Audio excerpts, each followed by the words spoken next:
সবাইকে নমস্কার মাই মম কিচেন ব্লকে। আপনারা সব কেমন আছেন? আশা করি সব ভালো আছেন। তো আজকে আমি বানাবো একটা নিরামিষ রেসিপি শীতের সবজি দিয়ে। তো এখানে আমি কড়াই বসিয়ে দিয়েছি, কড়াইতে তেল দিয়ে দিয়েছি, তেলটা গরম হয়ে গেছে, দিয়ে দিচ্ছি সাদা জিরে, শুকনো লঙ্কা আর তেজপাতা।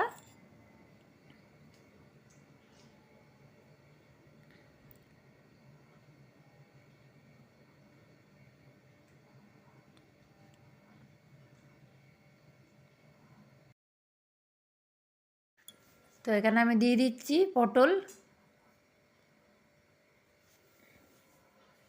দিয়ে ভালো করে একটু নেড়ে নেবো, লাল লাল করে ভেজে নেবো পটলটা।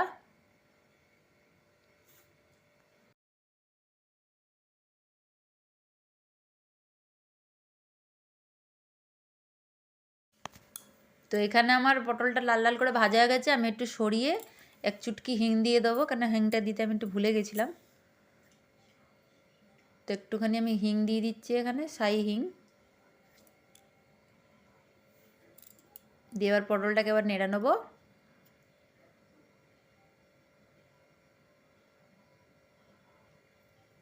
দিয়ে এবার কেটে রাখা শিমগুলো দিয়ে দিচ্ছি, শিম আলু আর মটরশুঁটি আছে এর মধ্যে। দিয়ে এগুলো একটু ভালো করে নেড়ে চেড়ে নেবো।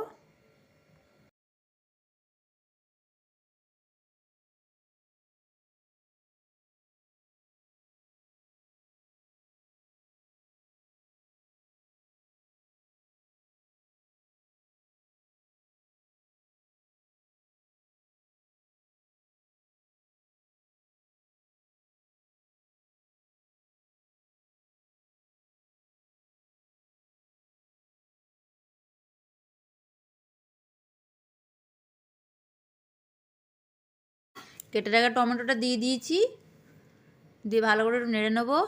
দিয়ে দেবো এবার গুঁড়ো মশলা। দিয়ে দিচ্ছি এখানে হলুদ, দিয়ে দেবো একটু লঙ্কার গুঁড়ো, দিয়ে দেবো জিরে গুঁড়ো, ধনে গুঁড়ো, দিয়ে দেবো নুন,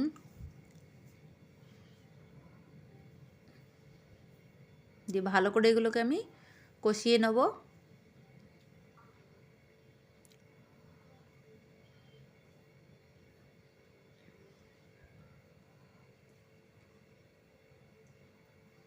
দেবো একটু আদা থেতো। নিরামিষ তরকারি, আপনারা চাইলে এটা পেঁয়াজ রসুন দিয়েও করতে পারেন, খেতে খুব ভালো লাগে, রুটি দিয়েও ভালো লাগে। ভালো করে নেড়ে নেবো। দিয়ে দেবো একটুখানি মিষ্টি, যেহেতু নিরামিষ তরকারি। দিয়ে ভালো করে এটাকে কষিয়ে নেবো।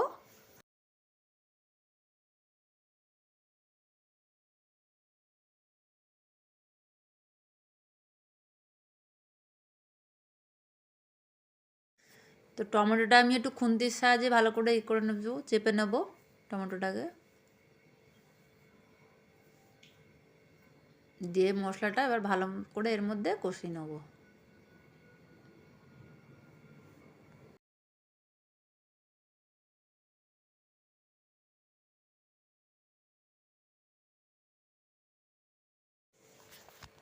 তো আমার এটা কষানো হয়ে গেছে, দিয়ে দিচ্ছি আমি জল, দিয়ে এবার ঢাকা দিয়ে দেবো কিছুক্ষণের জন্য।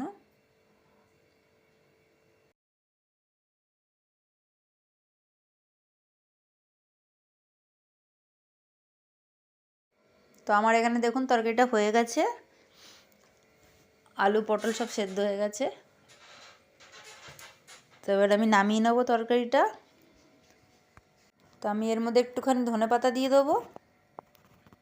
তো আমি একটু ঝোল ঝোল রাখবো, আপনারা চাইলে শুকনোও করতে পারেন, তবে রুটি দিয়ে খেতে ভালো লাগে, একটু ঝোল ঝোল রাখলেই ভালো লাগে।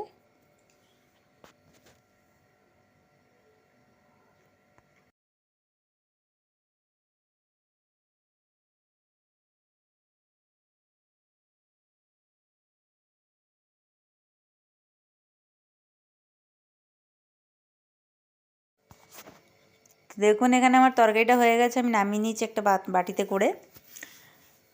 কালারটাও দেখুন কি সুন্দর এসছে, সিম্পল একটা রেসিপি, খেতে কিন্তু খুব ভালো লাগে, আপনারা করে খেতে পারেন।